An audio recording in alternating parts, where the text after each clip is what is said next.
हरे कृष्णा। लोमश जी आगे कहते हैं, ये कुशवान नामक हृदय है जिसमें कुशेशय नाम वाले कमल खिले रहते हैं।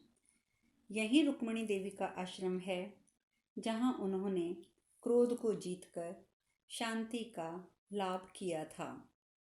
पांडुनंदन महाराज, तुमने जिसके विषय में ये सुन रखा है कि वह योग सिद्धि का संक्षिप्त स्वरूप है, जिसके दर्शन मात्र से समाधि रूप फल की प्राप्ति हो जाती है, उस भृगुतुंग नामक महान पर्वत का अब तुम दर्शन करोगे। राजेंद्र, विस्तता अर्थात झेलम नदी का दर्शन करो, जो सब पापों से मुक्त करने वाली है। इसका जल बहुत शीतल और अत्यंत निर्मल है।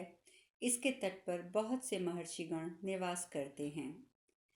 यमुना नदी के दोनों पार्श्व में जला और उपजला नाम की दो नदियों का दर्शन करो, जहाँ राजा उशीनर ने यज्ञ करके इंद्र से भी ऊंचा पद प्राप्त कर लिया था। महाराज भरतनंदन, नृपश्रेष्ठ उशीनर के महत्व को समझने के लिए किसी समय इंद्र और अग्नि उनकी राजसभा में गए।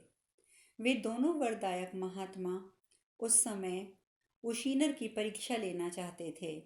अतः इंद्र ने बाज पक्षी का रूप धारण कर लिया और अग्नि ने कबूतर का। इस प्रकार वे राजा के यज्ञ मंडप में गए। अपनी रक्षा के लिए आश्रय चाहने वाला कबूतर बाज के भय से डरकर राजा की गोदी में जा छिपा। इस प्रकार वन पर्व के अंतर्गत तीर्थ यात्रा पर्व में लोमश तीर्थ यात्रा के प्रसंग में शेन कपोनीत्योपाख्यान विषयक 130वां अध्याय पूर्ण हुआ।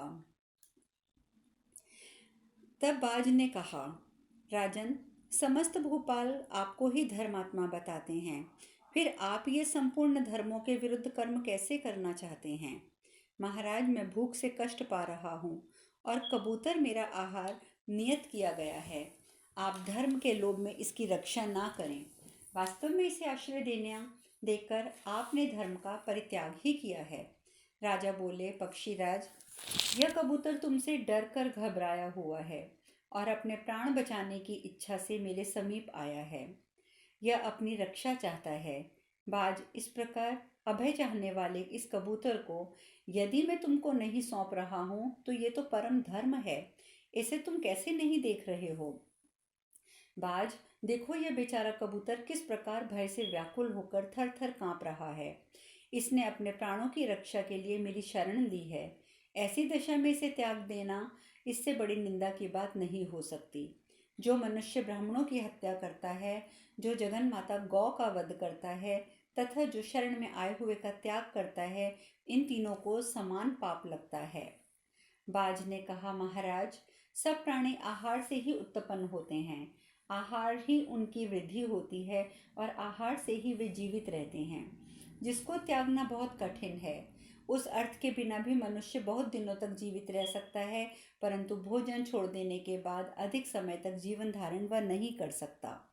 प्रजानाथ, आज आपने मुझे भोजन से वंचित कर दिया है, इसीलिए मेरे प्राण इस शरीर को छोड़कर अकुतो भय पथ यानी कि मृत्यु को प्राप्त हो जाएंगे। धर्मात्मा, इस प्रकार मेरी मृत्यु हो जाने पर मेरे स्त्री पुत्र आदि भी असहाय होने के कारण कष्ट में हो जाएंगे। इस तरह आप एक कबूतर की रक्षा करके बहुत से प्राणियों की रक्षा नहीं कर रहे हैं। सत्य पराक्रमी नरेश, जो धर्म दूसरे धर्म का बाधक हो वह धर्म नहीं कुधर्म है। जो दूसरे किसी धर्म का विरोध न करके प्रतिष्ठित होता है वही वास्तविक धर्म है। परस्पर विरुद्ध प्रतीत होने वाले धर्मों में गौरव लाघव कर विचार करके जिसने दूसरों के लिए बाधा ना हो उसी धर्म का आचरण करना चाहिए। राजन, धर्म और अधर्म का ये निर्णय करते समय पुण्य और पाप के गौरव लाघव पर भी दृष्टि रखकर विचार कीजिए। जिसमें अधिक पुण्य हो उसी को आचरण में लाना योग्य धर्म ठहराइएगा। राजा ने कहा, पक्षी श्रेष्ठ, तुम्हारी बातें अत्यंत कल्याणमय गुणों से युक्त हैं। तुम साक्षात पक्षीराज गरुड़ तो नहीं हो, इसमें संदेह नहीं है कि तुम धर्म के ज्ञाता हो। तुम जो बातें कर रहे हो वे बड़ी ही विचित्र और धर्म संगत हैं। मुझे लक्षणों से ऐसा जान पड़ता है, ऐसी कोई बात नहीं है जो तुम्हें ज्ञात ना हो। तो भी तुम शरणागत को त्याग कर त्याग को कैसे अच्छा मानते हो, यह मेरी समझ में नहीं आता। विहंगम, वास्तव में तुम्हारा यह उद्योग केवल भोजन प्राप्त करना नहीं हो सकता, परंतु तुम्हारे लिए आहार का प्रबंध तो दूसरे प्रकार से किया जा सकता है। वह इस कबूतर की अपेक्षा अधिक हो सकता है। सुअर, हिरण, भैंसा या कोई अन्य उत्तम पशु अथवा अन्य जो कोई भी वस्तु तुम्हें अभीष्ट हो, वह तुम्हारे लिए प्रस्तुत की जा सकती है। बाज ने कहा, महाराज, मैं सुअर नहीं खाऊंगा, ना ही कोई उत्तम पशु या भांति भांति के मृगों का आहार करूंगा। दूसरी किसी वस्तु से मुझे क्या लेना देना है। क्षत्रिय शिरोमणि, विधाता ने मेरे लिए जो भोजन नियत किया है वह तो ये कबूतर ही है। अतः भूपाल, इसी को आप मेरे लिए छोड़ दीजिए। ये सनातन काल से चला आ रहा है कि बाज कबूतरों को खाता है। राजन, धर्म के सारभूत तत्व को ना जानकर आप केले के खंबे का आश्रय ना लीजिए। राजा ने कहा, विहंगम, मैं शिवी देश का समृद्धशाली राज्य तुम्हें सौंप दूंगा, और भी जिस वस्तु की तुम्हें इच्छा होगी मैं वह सब भी तुम्हें दे सकता हूँ, किंतु शरण लेने की इच्छा से आए हुए इस पक्षी को मैं नहीं त्याग सकता। पक्षी श्रेष्ठ शेन, जिस काम के करने से तुम इसे छोड़ सको वह मुझे बताओ, मैं वही करूँगा, किंतु ये कबूतर मैं तुम्हें नहीं दूंगा। बाज ने कहा, महाराज उशीनर, यदि आपका यह कबूतर स्नेह है तो इसी के बराबर अपना मांस काटकर तराजू में रखिए। नृपश्रेष्ठ, जब वह तौल में इस कबूतर के बराबर हो जाएगा तब वह मुझे दे दीजिएगा, उससे मेरी तृप्ति हो जाएगी। राजा ने कहा, बाज, तुम जो मेरा मांस मांग रहे हो इसे मैं अपने ऊपर तुम्हारी बड़ी कृपा मानता हूँ, अतः मैं अभी अपना मांस तराजू पर रखकर तुम्हें दे देता हूँ। लोमश कहते हैं, कुंती नंदन, तत्पश्चात परम धर्मज्ञ राजा उशीनर ने स्वयं अपना मांस काटकर उस कबूतर के साथ तोलना आरंभ किया, किंतु दूसरे पलड़े में रखा हुआ कबूतर उस मांस की अपेक्षा अधिक भारी निकला। तब राजा उशीनर ने पुनः अपना मांस काटकर चढ़ाया। इस प्रकार बार बार करने पर भी वह मांस कबूतर के बराबर ना हुआ। तब सारा मांस काट लेने के पश्चात वे स्वयं ही तराजू पर चढ़ गए। बाज बोला, धर्मज्ञ नरेश, मैं इंद्र हूँ और यह कबूतर साक्षात अग्निदेव है। हम दोनों आपके धर्म की परीक्षा लेने के लिए यज्ञशाला में आपके निकट आए थे। प्रजानाथ, आपने अपने अंगों से जो मांस काट कर चढ़ाए हैं उसमें फैली हुई आपकी प्रकाशमान कीर्ति संपूर्ण लोकों में बढ़कर होगी। राजन, संसार में मनुष्य इस जगत में जब तक आपकी चर्चा करेंगे तब तक आपकी कीर्ति और सनातन लोक स्थिर रहेंगे। राजा से ऐसा कह के इंद्र ने फिर देवलोक में चले गए और धर्मात्मा राजा उशीनर ने भी अपने धर्म से पृथ्वी और आकाश को व्याप्त कर दे दिव्यमान शरीर धारण करके स्वर्ग में वास किया। राजन, यही उन महात्मा राजा उशीनर का आश्रम है जो पुण्यजनक होने के साथ ही समस्त पापों से छुटकारा दिलाने वाले हैं। तुम मेरे साथ इस पवित्र आश्रम का दर्शन करो। महाराज, यहाँ पुण्यात्मा महात्मा ब्राह्मणों को सदा सनातन देवता तथा मुनियों का दर्शन होता रहता है।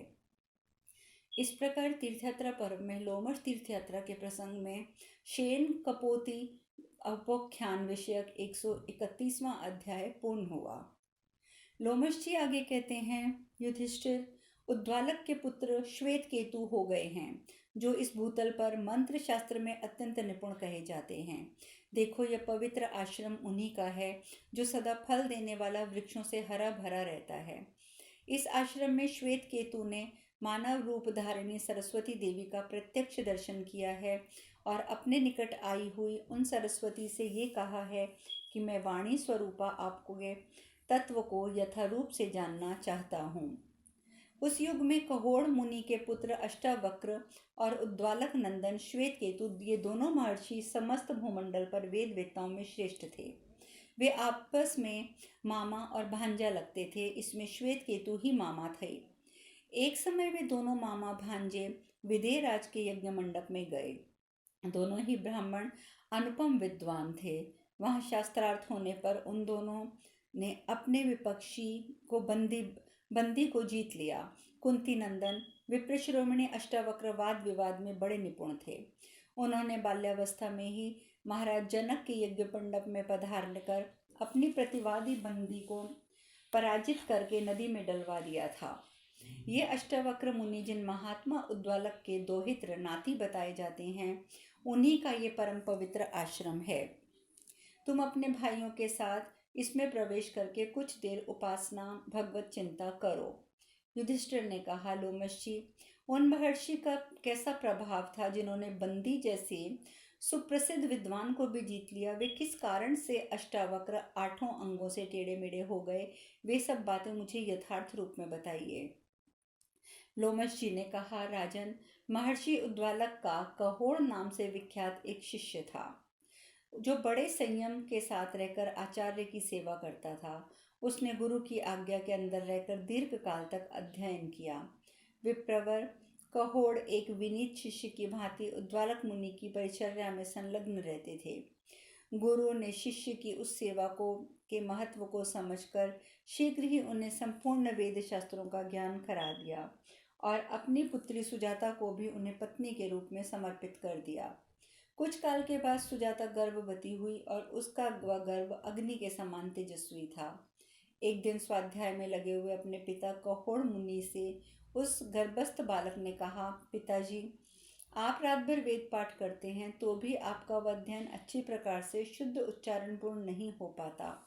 शिष्यों के बीच बैठे हुए महर्षि कहोड़ पर इस प्रकार उलाहना सुनकर अपमान का अनुभव करते हुए कुपित हो उठे और वह गर्भस्थ बालक को शाप देते हुए बोले, अरे, तू अभी पेट में रहकर ऐसी टेढ़ी बातें बोलने लगा है, अतः तू 8 अंगों से टेढ़ा हो जाएगा। इस शाप को सुनकर वे महर्षि 8 अंगों से टेढ़े होकर पैदा हुए, इसलिए अष्टावक्र नाम से उनकी प्रसिद्धि हुई। श्वेत केतु उनके मामा थे, परंतु अवस्था में उन्हीं के बराबर थे। वह पेट में गर्भ में बढ़ रहा था। उस समय सुजाता ने उससे पीड़ित होकर एकांत में अपने निर्धन पति से धन की इच्छा रखकर कहा, महर्षि, यह मेरे गर्भ का 10वां महीना चल रहा है। मैं धनहीन नारी खर्च की भी कैसे व्यवस्था करूंगी। आपके पास थोड़ा सा भी धन नहीं है जिससे मैं प्रसव काल के इस संकट पर पार पा सकूं। पत्नी के ऐसा कहने पर कहोड़ मुनि धन के लिए राजा जनक के दरबार में गए।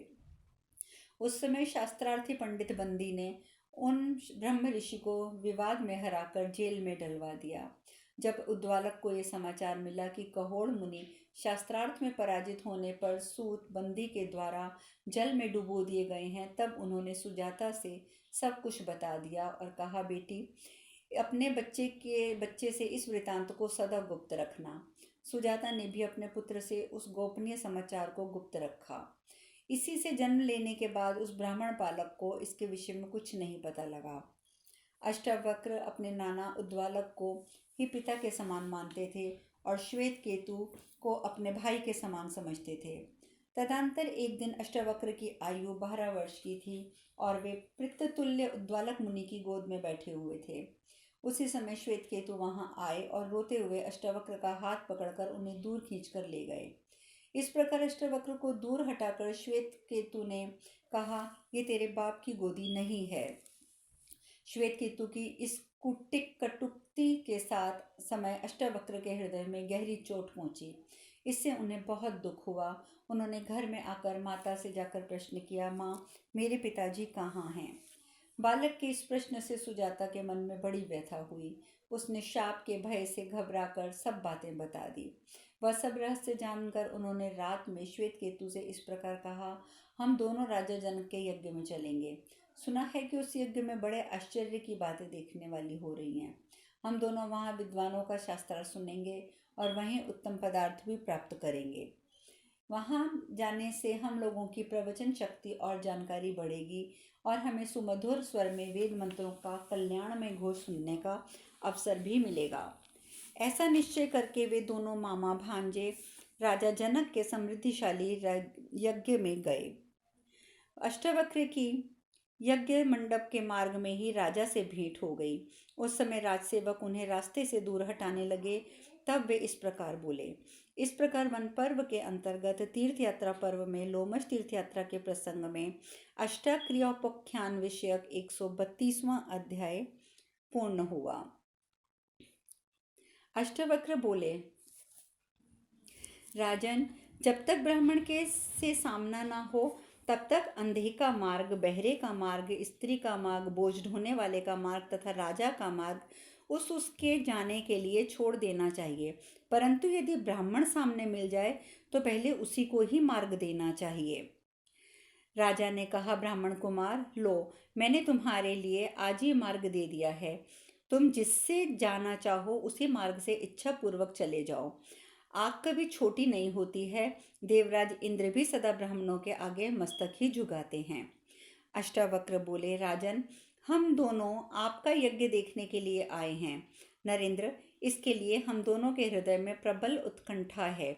हम दोनों यहाँ अतिथि के रूप में उपस्थित हैं और इस यज्ञ में प्रवेश करने के लिए हम तुम्हारे द्वारपाल की आज्ञा चाहते हैं। इंद्रदुम्न कुमार जनक, हम दोनों यहाँ यज्ञ देखने के लिए आए हैं और आप जनक राज से मिलना था और बात भी करना चाहते थे, परंतु ये द्वारपाल हमें रोकता है, अतः हम क्रोध रूप से की व्याधि से दग्ध हो रहे हैं। द्वारपाल बोला, ब्राह्मण कुमार, सुनो, हम बंदी के आज्ञा पालक हैं। आप हमारी कही हुई बात सुनिए। इस यज्ञशाला में बालक ब्राह्मण प्रवेश नहीं पाते हैं। जो बूढ़े और बुद्धिमान ब्राह्मण होते हैं, सिर्फ उन्हीं का ही यहाँ प्रवेश होता है। अष्टावक्र बोले, द्वारपाल, यदि यहाँ वृद्ध ब्राह्मणों के लिए प्रवेश का द्वार खुला है, तब तो हमारा प्रवेश होना और भी उचित ही है, क्योंकि हम लोग वृद्ध हैं। हमने ब्रह्मचर्य व्रत का पालन किया है और हम वेद के प्रभाव से भी संपन्न हैं। साथ ही हम गुरुजनों के सेवक, जितेंद्रिय, ज्ञान शास्त्रों में परिनिष्ठ भी हैं। अवस्था में बालक होने के कारण ही किसी ब्राह्मण को अपमानित करना उचित नहीं बताया गया है, क्योंकि आग की छोटी सी चिंगारी भी यदि छू जाए तो वह जला डालती है। द्वारपाल ने कहा, ब्राह्मण कुमार, तुम वेद प्रतिपादित एक अक्षर ब्रह्म का बोध कराने वाली अनेक रूप वाली सुंदर वाणी का उच्चारण करो और अपने आप को बालक ही समझो। स्वयं ही अपनी प्रशंसा क्यों करते हो? इस जगत में ज्ञानी दुर्लभ हैं। अष्टवक्र बोले, द्वारपाल, केवल शरीर बढ़ जाने से किसी की बढ़ती नहीं समझी जा सकती। जैसे सोम के फल की गांठ बढ़ने पर भी सारहीन होने के कारण वह व्यर्थ ही होता है। शेष कथा कल। हरे कृष्ण।